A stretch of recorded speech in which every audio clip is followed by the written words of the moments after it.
Magandang hapon sa inyo lahat. Ito po si Herbert Curia, author-promoter ng The Bible Evangelizations. Kakibat ang ating pananalig sa ating banal na Panginoon Diyos, banal na Panginoon sa Kristo, at gabay ng kaliwanagan ni Banal na Santa Maria, ay ating po ibinabahagi sa inyo sa linggong ito, ang mensahe ng ating banal na Panginoon. Ang tema ng mensahe ng ating banal na Panginoon Diyos ay magpapadala sa tukso, manalangin at manampalataya sa Panginoong Kristo at Panginoon Diyos. Yan. At happy Lenten season po sa ating lahat. Ngayon po ay aking babasahin sa inyo ang mga mensahe ito mula po doon sa Bagong Tipan ng Mabuting Balita na paghahari ng ating banal na Panginoon Diyos sa pamamagitan ng banal na Panginoong Yesu Cristo. At ayon po dito kay Apostol San Lucas, Kabanata 4, talatang 1 hanggang 7. Ito po ang mensahe. Umalis si Jesus sa Jordan, puspos ng Espiritu Santo, dinala siya ng Espiritu Santo doon sa ilang. At sa loob ng 40 araw ay tinukso ng dyablo. Hindi siya kumain sa buong panahon yon, kaya't gutom na gutom siya. Sinabi sa kanya ng dyablo, kung ikaw ang anak ng Diyos, iutos mo na maging tinapay ang batong ito. Ngunit sinagot siya ni Jesus, nasusulat hindi lamang sa tinapay nabubuhay ang tao. Dinala siya ng dyablo sa isang napakataas na lugar, at sa isang saglit ay ipinakita sa kanya ang lahat ng kaharian sa sanlibutan. Ibibigay ko sa iyo ang lahat ng kapangyarihan at kadakilaan ng mga kaharian ito. Wika ng dyablo, pinagkaloob ito sa akin at maibigay ko sa kanino mang ibigin ko. Kaya't kung ako'y sasambahin mo, magiging iyong lahat ito. Sumagot si Jesus, nasusulat ang iyong Diyos o Panginoon ang sasambahin mo at siya lamang ang iyong paglilingkuran. Patuloy po natin sa mga kay Apostol San Mateo, Kabanata 6, talatang 9 hanggang 13. Ito po ang mensahe. Ganito kayo mananalangin, Ama naming nasa langit, sambahin nawa ang pangalan mo. Ikaw nawa ang maghari sa amin. Sundin nawa ang iyong kalooban dito sa lupa, tulad ng sa langit. Bigyan mo kami ng aming kakanin sa araw-araw na ito. At patawarin mo kami sa aming mga kasalanan, tulad din naman ng aming pagpapatawad sa nagkakasala sa amin. At huwag mo kaming iharap sa mabigat na pagsubok, kundi adya mo kami sa masama. Pagpatuloy po natin kay Apostol San Mateo, Kabanata 6, talatang 31 hanggang 33. Ito po ang mensahe. Kaya't huwag kayong mabalisa tungkol sa inyong kakainin, iinumin, at daramtin, sapagkat ang mga bagay na ito ang kinahumalingan ng mga taong walang pananalig sa Diyos. Alam ng inyong amang nasa langit na kailangan ninyo ang lahat ng ito.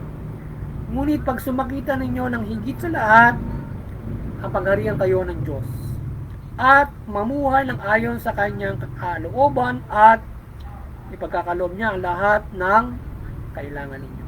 Ipagpatuloy po natin sa 1 Timoteo, Kabanata 6, talatang 9 hanggang 10. Ito po ang mensahe.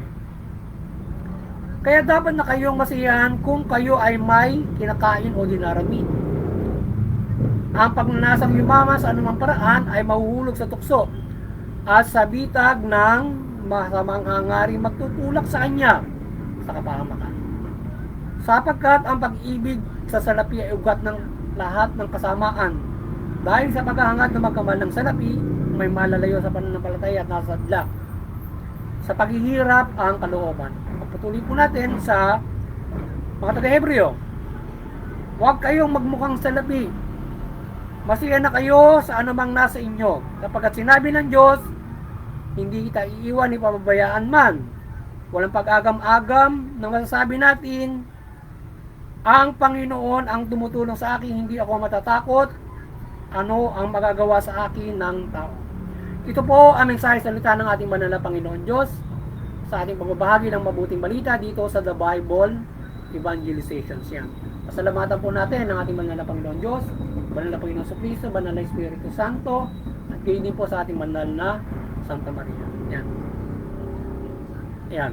Ngayon naman po ay ipaliliwanag ko sa inyo ang mga mensaheng ito mula po dito sa tema na naway wag magpadala sa tukso, manalangin at manampalataya sa Panginoong Jesucristo at Panginoong Diyos. Yan. Ngayon po ay nais pong ibabatid sa atin ng ating banal na Panginoon Diyos ngayong Lenten season o Semana Santa. So naibabatid sa atin ng banal na Panginoon Diyos sa sangkatauhan sa ating lahat na tayo ay huwag magpadaig sa tukso. Iwasan natin ang tayo ay matalo ng tukso sa anumang paraan mula sa material na bagay o kagutuman. So tayo ay manampalataya, manalangin sa ating Panginoon Diyos mula Panginoon Jesucristo at isabuhay natin ang mabuting balita. Ang mga lahat ng aral na ito ay ating isabuhay. Kagaya nitong nangyari sa Panginoon Jesucristo nang tuksuin siya ng dyablo. So siya ay 40 araw na nagutom siya. So siya ay tinukso ng dyablo na dahil sa siya ay anak ng Diyos, tinutukso niya, gawin niya na siya ay gamitin niya yung kapangyarihan niya para gamitin tinapay yung bato. At binibigyan siya ng kaharian, yaman.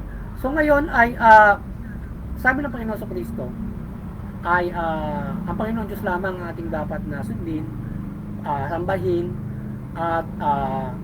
at ang ating paglingkuran. So ngayon kung tayo ay nakararanas ng kagutuman, kahirapan, anuman yung temptasyon sa atin para tayo ay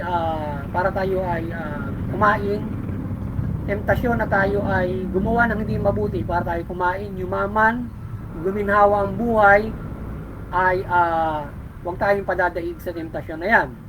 Kung para tayo ay halimbawa, ikaw ay walang-wala kang makain talaga, naghihirap ka.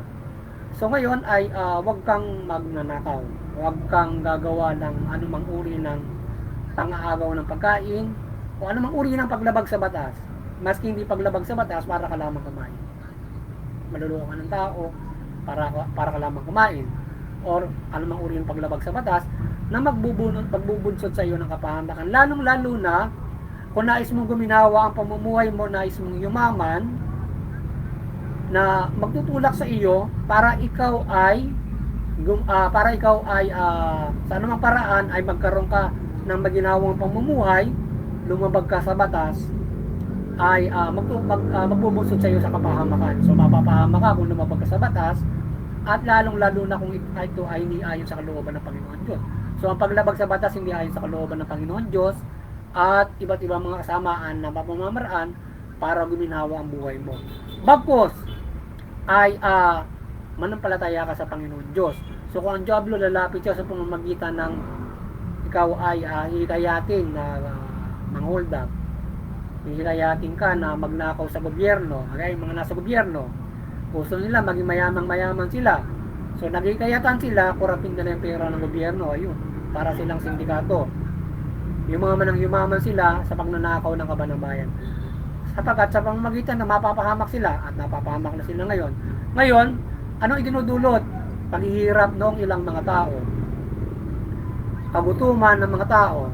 So ngayon, kaya yung temptasyon mo na ikaw ay yumaman, ikaw ay magsamantala at magmukha kang pera, na magbubunsod sa iyo sa kapahamakan, ay magbubunsod din ng paghihirap ng kapwa-tao mo. Sapagkat kung sila ay aagawan mo ng yaman, kung sila ay kukurapin mo yung gobyerno, ang mangyayari ay maghihirap sila. Yung mga tao, mahihirapan yung pag-unlad nagdudulot ng kahirapan. Kung ikaw ay gagawa ng iba't ibang bagay para magdulot ng, kung ang material ng pag-uusapan para magdulot ng kahirapan sa kapwa-tao mo, ay huwag mong gawin para ikaw ay hindi lumabag sa kalooban ng Panginoon Diyos. Mapahamak kang spiritual at mapahamak ka rin praktikal. Sapagkat maaaring ituwid ka ng Diyos, o maaaring ikaw ay parusahan, o maaaring puksain ka ng Diyos kung grabe ang ginagawa mo. Sapagkat kung pumapatay ka na ng tao para lamang yumaman ka, para lamang ikaw ay malamnan ng sikmura, so maaaring ikaw ay parusahan, ito ay puksain ng Diyos, or ikaw ay ang gobyernong yan ang maaaring gumamit ng pwersa para puksain ka, or ikaw ay ituwid sapagkat ikaw ay gumawa ng masamang paglabag sa batas para kumain ka. Lalo na kung pumapatay ka ng tao at ang dudulot ka ng malawakang paghihirap ng kapwa-tao. Diba? So kaya ikaw ay iwasan mo na ikaw ay matem sa kayamanan o magmukha kang salapi. Masiyang ka kung anong meron ka, magkaroon ka ng satisfaction at magkaroon ka ng pananampalataya sa Diyos, kagaya ng pagtuturo niya na manampalataya ka, na manalangin ka para maiwasan mo yung temptation. Manalangin ka na ikaw ay i-adjust sa tukso, bagkus dumalangin ka ng mga pangangailangan mo mula pagkain o mamuhay tayo ayon sa karapatan at ipagkakaloob ng Panginoon Diyos yan. Tayo, ipanalangin natin para yung halimbawa, ang karapatan andyan na sa atin, ipapatupad na lang.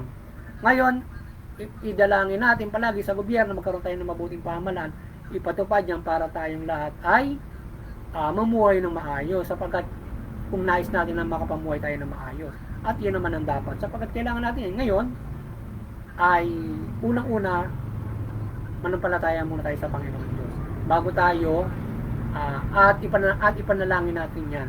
Manampalataya tayo sa pamamagitan ng pananalangin yan, at sa pamamagitan naman ng gawa ay tayo ay magsasaboses lamang ng maayos sa pamahalaan para ipatupad yan. At magsikap tayo na tayo ay makaroon ng magandang trabaho. Huwag nating daanin ito sa masamang pamamaraan para tayo ay kumita ng pera. Yan. Hanggang sa tayo ay mamuhay na ayon sa maganda. Sapagkat hindi tayo pababayaan ng Panginoon Diyos kapag tayo nanampalataya. Sapagkat alam niya ang pangangailangan natin. Alam niya kailangan mo ng damit. Kailangan mo ng pagkain. Dahil ginawa kang ganyan, kailangan mo magdamit. Kailangan mo kumain. So, bibigay niya yan sa pamamagitan ng iyong pananampalataya sa Kanya. Ngayon, hindi sa basa ibibigay sa iyo yan. Yung kahit nga isahod mo lang kami, matapos yung manalangin, may darating sa iyo kung nang kasakalsada, di ba? Palilimusan ka. Ngayon, siyempre, sabi nga ng mabuting balita, magsikap ka, maghanap buhay ka. So, maghanap buhay ka, daanin mo diyan ang iyong pagsisikap para ikaw ay kumain, para ikaw ay gumanda ang pamumuhay. So, ngayon, dahil nga sa merong inequality, so apektado kahit magtrabaho ka pa. Ngayon, kung ano man ang nakayanan mo na pagtatrabaho, masiyahan ka kung ano kinita mo. Sapagkat kung hindi ka masisiyahan sa anumang kinita mo, maaaring ikay gumawa ng iba't ibang pamamaraan para guminawa ang buhay mo at ikaw ay magkaroon o ikay magmukasan o gusto mong yumaman mula sa pamumuhay na sa iyong pagsisikap. Kung ano man pagsisikap ang nagawa mo sa magandang pamamaraan sa pananampalataya at gabay sa iyo ng Panginoon Diyos, masiyahan ka ron. Sapagkat kapag ikaw ay nagnasa ng iba pang higit pa roon nang hindi mo kaya at ang mangyayari ikaw ay gagawa na ng masama o paglabag sa batas, illegal activities, mapapama ka. Kaya iwasan natin na tayo ay, kaya magkaroon tayo ng satisfaction. Masayan tayo sa kakayanan na ipinagkaloob sa atin, sa pagtatrabaho na ipinagkaloob sa atin, para tayo ay gumawa tayo ng magandang pamamaraan para sa ating pagsisikap, para tayo ay gumandang pamumuhay. At tayo ay magtulungan. Sa malaking pamamaraan ng pagtutulungan, tayo ay magsaboses sa pamahalaan ng magandang pamamahala at pagdasal natin sa Panginoon Diyos yan, magkaroon tayo ng mapamuhay ayon sa karapatan. Mamumuhay tayo ng maayos at masayan tayo ng ayon sa pamumuhay ayon sa karapatan, sapagkat napaganda ng kung mamumuhay tayo ayon sa karapatan, standard yan, magandang pamumuhay yan. Ngayon, kung hindi ka masisiyan sa pamumuhay ayon sa karapatan mo, at gusto mo may sobra-sobra, ay maaaring gumawa ka ng hindi mabuti. Sapagkat kung hindi ka mag-extra ng trabaho na ayos ang mabuti, ay maaaring ikaw ay hindi mapahama ka. Lalong-lalo na malimutan mo na yung Diyos, kakakayod mo gusto mong yumaman. Kailangan, kung iniisip mo na ikay gumanda ang pamumuhay, mamuhay ka ayon sa karapatan, pakalooban ka ng iba yung lakas, pagpapala, para mamuhay ka dyan. At idalangin mo na mamuhay ang kapwa mo ayon sa karapatan, at mula sa gawa, magsikap ka at magsabusis ka sa pamahalaan mag-implement ito na maayos para lahat tayo makapumuhay ng magandang pamumuhay. Kumbaga man, mamuhay tayo mula sa karapatan at maging advanced pa dyan, kagaya ng mga advanced society na may matataas na pamumuhay. So yun. Sapagkat yung advanced society, pwede makapumuhay ka ng mataas eh. Kung maganda ang ekonomiya mo at nagkakaisa yung mga tao. Hindi mo may iwasan na umunlad ng bansa mo kung maganda ang pamumuhay na ginagawa ninyo. Kaya lang, magkaroon ka ng satisfaction kung karapatang pantao mo. Sapagkat kung hindi ka magkakaroon ng satisfaction dyan, gagawa ka ng masama. At iwasan natin yan. Para hindi tayo mapahamak, hindi tayo maparusahan ng spiritual ng Panginoon Diyos, kundi tayo magkaroon ng kaligtasan spiritual sa pamamagitan ng pananampalataya sa Panginoon. Iwasan natin na malapitan tayo ng dyablo mula sa iba't ibang mga maling o illegal na gawain para tayo ay kumita ng pera. Or papasok sa isipan natin na tayo ay kinukurap ang isipan natin ng dyablo na gawin natin ang masamang ito because of our kagutungan. Kaya yung pag-ibig, yung mabuting balita, yung pananampalataya, paitinin natin yun para maiwasan natin yung paggawa ng masama. Yung ating pagmamahal, yung katatagan, katyagaan para gumawa ng mabuti. Kailangan naman na nagtili sa atin. So maiwasan natin yun. Kahit medyo nagugutom tayo pero hindi mo rin kubayan ng Diyos. Siguro ilang araw ka lang magutom, paghihirap ka pero ikaw ay ipagkakaloob sa iyo ang sapat na pagkain, pamumuhay at hindi ka mawawala ng kasiyahan sa buhay mo. Yan ang ibibigay. Sapagkat yung mga tao na maraming pera, kahit ang dami ng pera, hindi pa rin masaya yan. Maraming pagkain. Sapagkat sila, kasi maraming pera, kikita ng pera. Ang pamumuhay, kasiyahan natin dapat pananampalataya sa Panginoon Diyos, spiritual at hindi sa material na bagay. Yan ang ating isa pusong kasiyahan ng spiritual at hindi ang material na bagay. Sapagkat tayo pinahalaga ng buhay ng Panginoon Diyos kaya hindi material. Unang-una, ang buhay nagbibigay ng buhay sa ating Diyos. Kaya yung buhay pangunahin na idinadala natin, ipagkakaloob ng Panginoon Diyos. Yan, suplemento lamang yung pagkain. Pero yung buhay nagbibigay ng hininga ng Diyos. Hindi na tayo pababayaan ng mamatay kahit tayo nagugutom. Tutulungan tayo para tayo ay mabuhay. Kagaya ng ginawa ng Panginoon, kahit 40 years ka na 40 days ka na naghihirap at hindi ka na nakakain, maaari mong malagpasan yun. But ikaw ay hindi pababayaan ng Panginoon Diyos sa kanyang pananampalataya. Hindi ka lang pababayaan na magutom pa na ganun katagal. Binigyan ka lang ng example ng Panginoon sa Kristo na kayong magtagal ng ganung klase ng kagutuman at hindi ka matuklo sa masama. Kung gutom na gutom ka nga, baka sabihin ng Diyos sa'yo, gagawin kitang hari dyan, ng mayaman, sagpangin mo agad, di ba? Dahil gutom na gutom ka, di ba? Kung gano'n, kung naghihirap ka, halimbawa, di ba? So, yun. Kaya, yung sa, nakatrabaho na sila sa gobyerno, engineer na, congressman na, ayun, pinukar pa, bilyon, di ba? Sobra-sobra na ang pera, ganun pa rin, di ba? Talagang mga mukhang salapi, ibig sabihin yung mga tao na yan. Sobra-sobra yun. Napahamak sila, at may para sa spiritual pa, pag hindi sila magbabago sa loob. Or else, hindi nila pagsisisihan ng mga kasalanan ginawa nila. Ayan. Kaya kinakailangan, kung sila ay mabibigyan ng hustisya, magbabago sila sa loob, para mabigyan pa ng pagkakataon sila sa nagawa nila ng napakabigat na kasalanan na yan. Korupsyon. Na nagdulot ng mga atrasadong pag-unlad ng mga tao o kagutuman na dapat na kung iisipin mo ibibigay sa bungangan ng gugutom ay binibili ng mga mahaling kotse, marami ang pamumuhay, di ba? Ang ilang tao, mga congressman, di ba? So yun, muli sana ay nagabayan na naman kayo ng mabuting balita at napagbuklod na naman kayo ng ating Panginoon Kristo sa ating pananampalataya sa Panginoon Diyos mula dito sa pagpapalaganap niya ng mabuting balita at pagliligtas sa atin.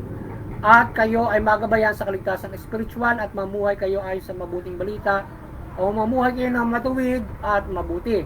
At iwasan nyo ang mga pagkakasala kagaya ng mensahe ng ating banal na Panginoon Diyos ngayon na tayo maiwasan nyo ang temptasyon. Iwasan nyo ang temptasyon mula sa material na bagay at lahat ng mga bagay na kayo ay magawa ng pagkakamali.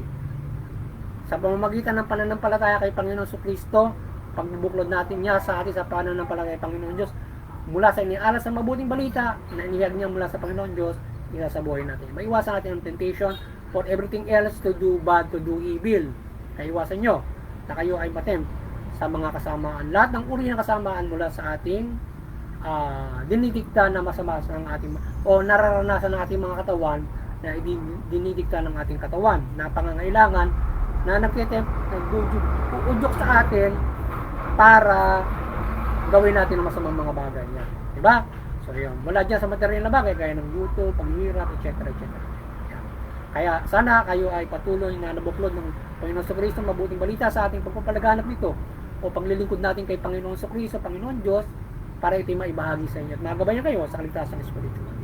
At lalong-lalo na ang simbahan Katoliko o ang simbahan na ito ay patuloy na mapaigting ng ating pagbabahaging ito, kagapay ang kaliwanagan ni Banal na Santa Maria at ang ating simbahan, ang mga Kristiyano ay patuloy na magpaigting ang kanilang pananampalataya at maligtas, maging kagapay sa pagliligtas ng sangkatauhan, mahikayat ng lahat sa magandang pamumuhay sa pananampalataya Panginoon na Panginoon Kristo, mabuklod sa simbahan at maligtas sila sa kanilang pamumuhay, ang kanilang spiritual na pamumuhay mula sa practical na pamumuhay, namumuhay na mabuti. Yan.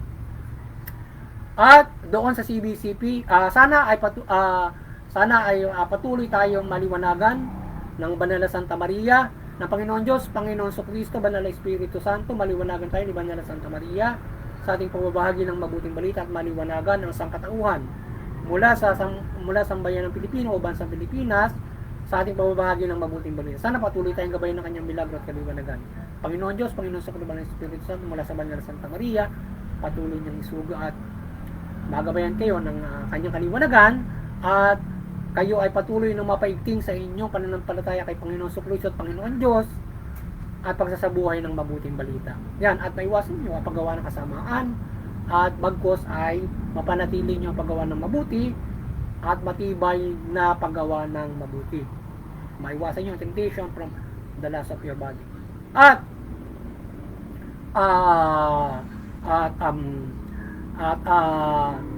sana ay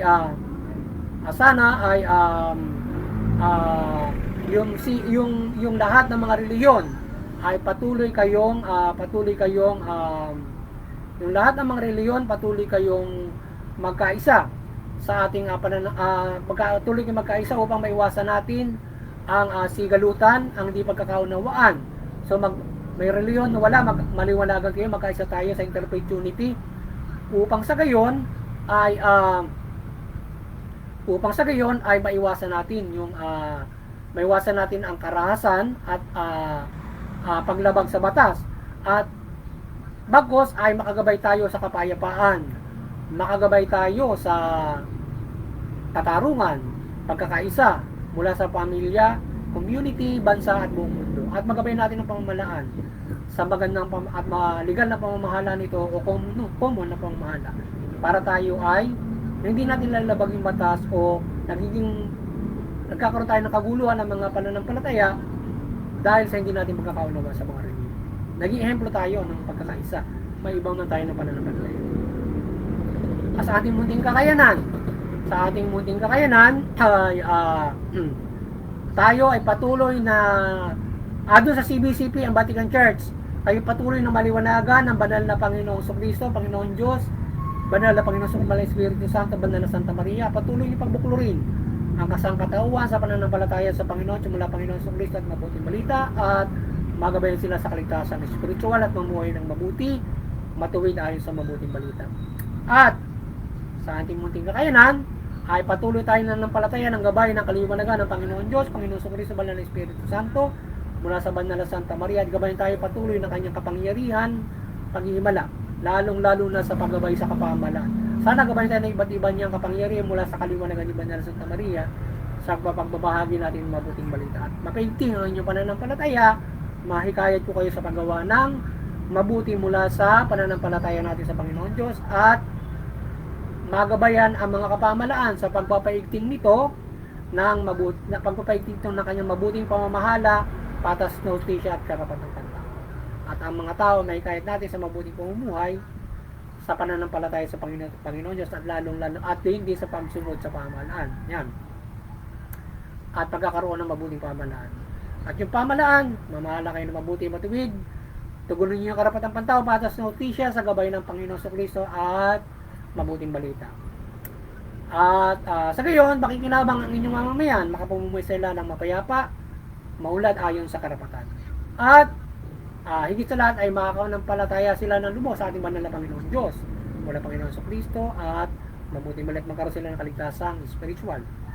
At muli, sana patuloy tayong pagpalain, protektahan ng ating banal na Panginoon Diyos, Panginoon Kristo, Banal Espiritu Santo, at sama-sama tayong mamuhay sa mabuting balita. Magandang po sa inyo lahat. And God bless you.